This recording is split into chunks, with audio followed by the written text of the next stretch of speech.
Hello everyone, welcome back to the Study Geek. अब हम exercise 21.2 के बाकी के क्वेश्चंस यहाँ पे सॉल्व करने वाले हैं।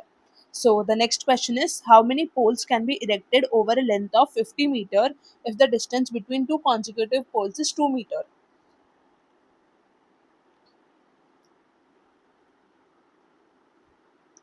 ओके, सो हम ये अज्यूम करते हैं कि 50 मीटर्स का लेंथ है, राइट? तो अगर मुझे हर 2 मीटर पे पोल लगाना है, ये 2 मीटर्स हुआ है और आगे ये डिस्टेंस भी 2 मीटर्स एंड सो ऑन, ऐसे अगर मुझे पोल्स लगाने हैं तो कितने पोल्स लगेंगे ये हमें कैलकुलेट करना है।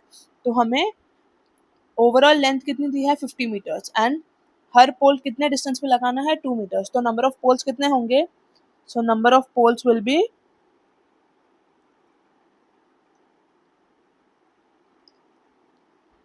50 divide by 2 which is equal to 25, right?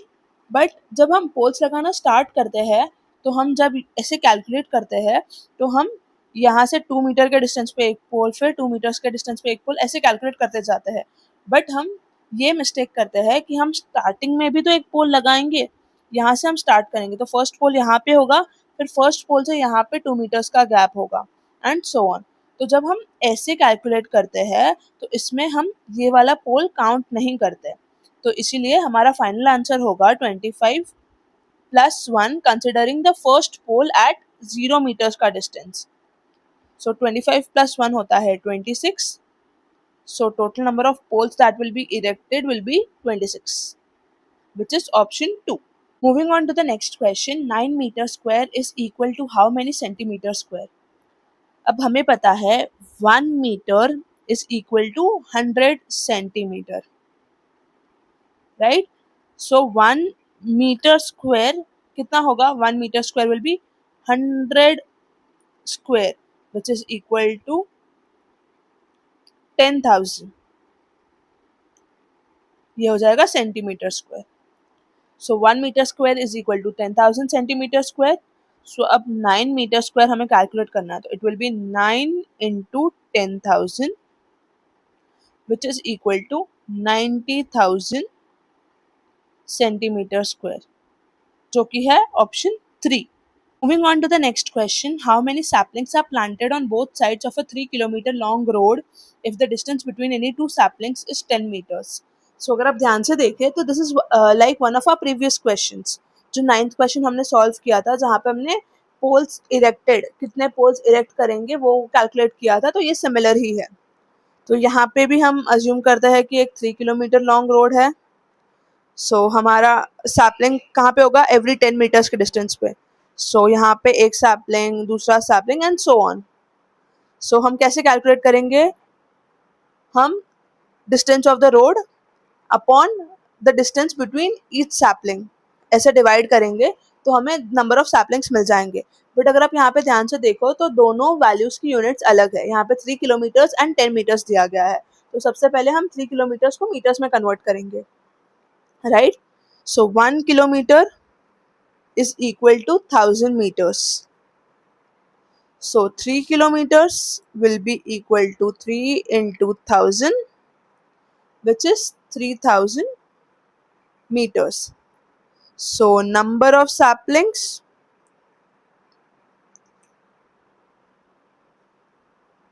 will be equal to 3000 और हर सैपलिंग के बीच में कितना? 10 मीटर्स का डिस्टेंस अपॉन 10। सो ये 0 0 कैंसिल, सो ये हो जाएगा 300 सैपलिंग्स।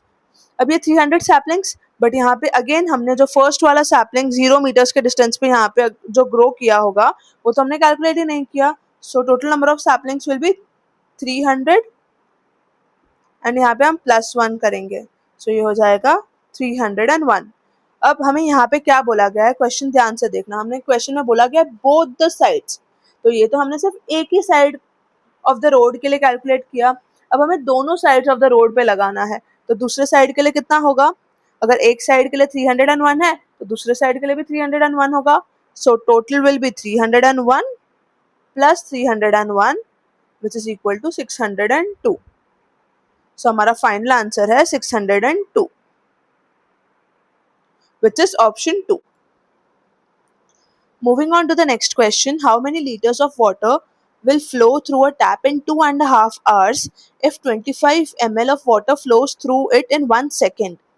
So सबसे पहले तो हमें यहाँ पे 2.5 hours दिया है, तो और यहाँ पे जो वैल्यू दी है वो 25 ml of water flows through it in 1 second, यानी कि हमें जो टाइम दिया गया है 2.5 hours, उनको हमें सबसे पहले उसको सेकेंड्स में कन्वर्ट करना होगा। फिर हम हर सेकंड में जितना पानी बह रहा है उसके हिसाब से 2.5 hours के लिए कितना पानी फ्लो हुआ वो कैलकुलेट कर पाएंगे। सो सबसे पहले 2.5 hours बोला है। सो हमें पता है कि 1 hour में 60 मिनट्स होता है, सो 2 hours में 120 मिनट्स होंगे एंड 2.5 hours है तो 120 प्लस 30 मिनट्स, सो 120 प्लस 30 ये हो जाएगा 150 मिनट्स। अब हमें मिनट्स मिले हैं, हमें उसको सेकेंड्स में कन्वर्ट करना है। So we know 1 minute is equal to 60 seconds। So 150 minutes में कितने सेकेंड्स होंगे? 150 मिनट्स में होंगे 150 into 60 which is equal to 9000 seconds, right. अब हमें सेकेंड्स की वैल्यू मिल गई। अब एक सेकेंड में 25 ml फ्लो होता है तो 9000 सेकेंड्स में कितना होगा? सो इट विल बी 9000 इंटू 25। सो हमें पता है कि 25 9 जा 225 होता है and then 1 2 3 3 zeros, so 3 zeros। अब ये जो वैल्यू है वो मिलीलीटर्स में है, बिकॉज हमें जो वाटर फ्लोइंग का वैल्यू जो रेट दिया है वो 25 ml दिया गया है। सो जो आंसर मिला है हमें वो भी ml में ही है। अब हमें उसे लीटर्स में कन्वर्ट करना है क्योंकि हमारा जो ऑप्शंस है वो लीटर्स में है। So we know that 1 liter is equal to 1000 milliliters. So 1 milliliter is equal to 1 upon 1000 liters. So अभी हमें 2,25,000 milliliters के लिए कैलकुलेट करना है। So 2,25,000 milliliters is equal to 225,000 upon 1000 liters. So 1 2 3 1 2 3 zeros cancel of हो जाएंगे तो ये हो जाएगा 225 liters with option 3. Moving on to the next question, the number of notes of rupees 2000 deposited in bank by Amir is equal to the number of notes of rupees 1000 and rupees 100 deposited in the bank. The total amount deposited in the bank was rupees 16,000. Find the total number of notes deposited in the bank. Right तो अमीर ने कुछ notes 2000 के, कुछ notes 1000 के and कुछ notes 200 के सारे मिला के 16,000 रुपीज डिपॉजिट किए बैंक में। अब कितने नोट्स थे 2000 के, कितने नोट्स थे 1000 के और कितने नोट्स थे 200 के वो हमें नहीं पता, बट तीनों डिनोमिनेशंस के नंबर ऑफ नोट्स इक्वल थे, राइट। तो गोइंग बैक टू बेसिक्स, अगर मेरे पास 2 रुपए का 6 कॉइन्स है तो टोटल अमाउंट कितना होगा? 2 into 6 which is 12। तो वैसे ही 2000 रुपीज के कितने नोट्स थे या 2000 रुपीज के डिनोमिनेशन में हमने कितना अमाउंट पे किया, that will be the value that is 2000 into number of notes. अब नंबर ऑफ नोट्स हमें पता नहीं है तो हम नंबर ऑफ नोट्स यहाँ पे भी x अज्यूम करेंगे। So let the number of notes be x। So जो अमाउंट जो 2000 रुपीज के नोट्स में था that will be 2000 into x. Similarly जो 1000 रुपीज के नोट्स में था वो that will be 1000 into x and जो 200 रुपीज के डिनोमिनेशन में था that will be 200 into x. So सारों को ऐड करेंगे सो 16,000 हो रहा है। So it will be 2000 x plus 1000 x plus 200 x is equal to 16,000, right? Up 2000 plus 1000 is 3000, 3000 plus 200 is 3200. 3200x is equal to 16,000. So x is equal to 16,000 upon 3200. यहाँ पे 3200 x था यानी कि 3200 multiplied by x था। अगर वो RHS में आ जाएगा तो वो डिवीजन में चला जाएगा, इसलिए 16,000 डिवाइड बाय 3200। सो ये जीरो जीरोस कैंसिल हो जाएंगे. सो 16 1 जा 16 एंड 0. 16 2 जा 32, 2 1 जा 2, 2 5 जा 10. सो हमें x की वैल्यू मिलती है 5. x was the number of notes, यानी कि 2000 रुपीज के 5 नोट्स थे, 1000 रुपीज के भी 5 नोट्स थे और 200 रुपीज के भी 5 नोट्स थे. सो विच इज 2000 रुपीज के 5 नोट्स थे, 1000 रुपीज के भी 5 नोट्स थे एंड 200 रुपीज के भी 5 नोट्स थे. अब नंबर ऑफ नोट्स इक्वल हमें दिया गया है, इसलिए तीनों 5 5 5 हुए. अब टोटल नंबर ऑफ नोट्स कितने हुए? 5 + 5 + 5 विच इज 15.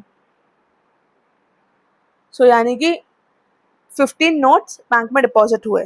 सो हमारा final answer is 15 which is option 2. Moving on to the next question, 30 into 10 raised to minus 2 kg plus 6.5 into 10 raised to 2 grams minus 45 into 10 raised to minus 2 kg is equal to how much? So यहाँ पे हम सबसे पहले जो values है उनको proper decimal form में लिखेंगे सो दैट हम इजीली कैलकुलेशंस कर पाए. अब जो फाइनल आंसर्स हमें ऑप्शंस में दिया गया है वो केजी में है. सो ये जो फर्स्ट वैल्यू है वो ऑलरेडी केजीज में है, ये वैल्यू भी ऑलरेडी केजीज में है. सो हमें इसको केजीज में कन्वर्ट करना है. बट सबसे पहले हम इसको सिंप्लीफाई करते हैं. ये 30 इंटू 10 रेज टू माइनस 2 है. सो जब भी 10 रेज टू माइनस 2 हो तो आपको toward from right to left लेकर जाना है. 10 रेज टू माइनस 2 है यानी कि आपको लेफ्ट की तरफ जाना है. सो 10 रेज टू माइनस 2 है, so 1 and 2. So 30 into 10 raised to minus 2 will be 0.3 kg. Next is 6.5 into 10 raised to 2. अब 10 raised to 2 है यानी कि हम towards right जाएंगे. 1 and यहाँ पे 2. So this will be 650 grams because ये value grams में था. So now next is 45 into 10 raised to minus 2 kgs. So since minus 2 है so हम वापस from right to left जाएंगे 1 2. So this will be 0.45 kgs. अब हम इस 650 ग्राम्स को पहले kgs में कन्वर्ट कर लेते हैं. So we know that 1 kg is equal to 1000 grams. So 1 gram is equal to 1 upon 1000 kgs. So 650 grams will be equal to 650 upon 1000 kgs. सो ये 0 0 कैंसिल. सो अपॉन 100 है, सो वापस हम राइट टू लेफ्ट मूव करेंगे 2 places. So 1 and 2 because denominator में 2 zeros है. So this will B 0.65 kgs. अब हमें क्या सॉल्व करना है? हमें 0.3 kgs प्लस 0.65 kgs पहले ये सॉल्व करते हैं. सो 3 के बाजू में कुछ नहीं तो यानी कि हम यहाँ पे 0 अज्यूम करेंगे. So 0 + 5 will be 5, 3 + 6 will be 9. Point as it is यहाँ पे आएगा, दिस विल बी 0.95. अब 0.95 minus 0.45. So 0.95 minus 0.45. So 5 minus 5 0, 9 minus 4 is 5. या point as it is and ये 0. So it will be 0.50 which is basically 0.5 kg. So हमारा final आंसर है option 2. Find the cost of 7 grams 500 milligrams of gold if the cost of 10 grams of gold is rupees 25,000. So we know the cost of 10 grams of gold which is 25,000. So अगर 10 grams का 25,000 है, so 1 gram का कितना होगा? 1 gram का होगा 25,000 divide by 10. So 0 0 cut, ये हो जाएगा 2500. सो 1 ग्राम का प्राइस होगा 2500.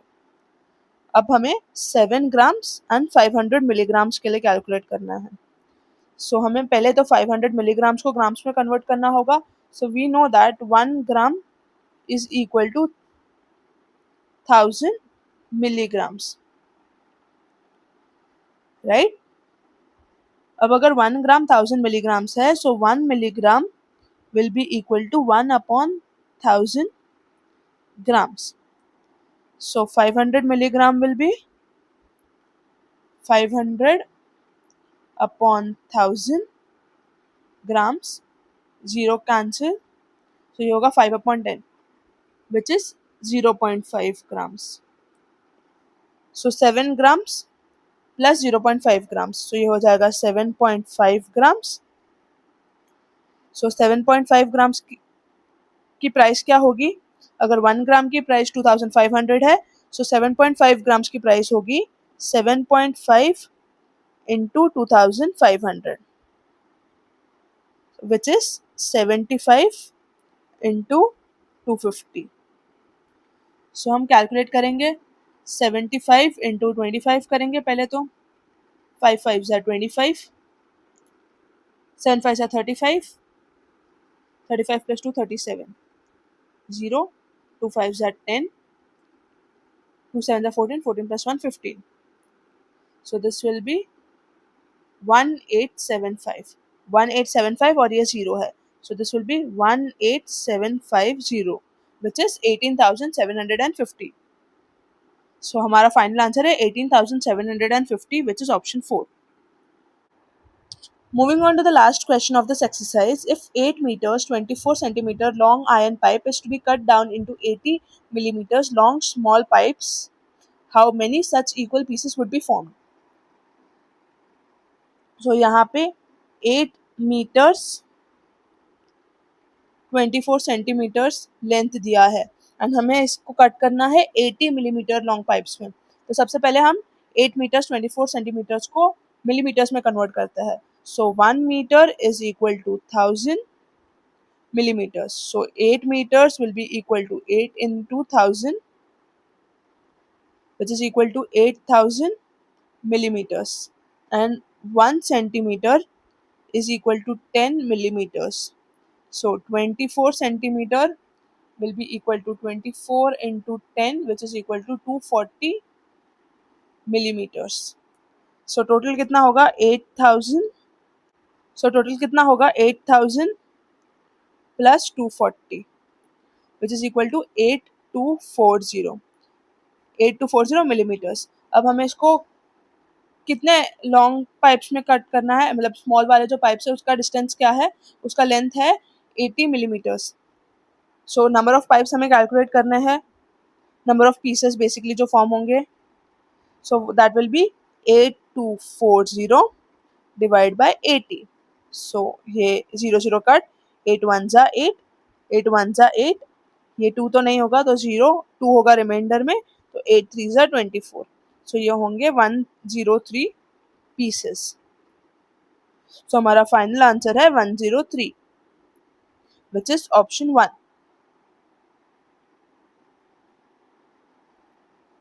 So that was it for this exercise. I hope आपको क्वेश्चन समझ में आया है. अगर आपको इनकेस कुछ भी डाउट्स हो तो आप उसे कमेंट सेक्शन में पूछ सकते हैं. Thank you.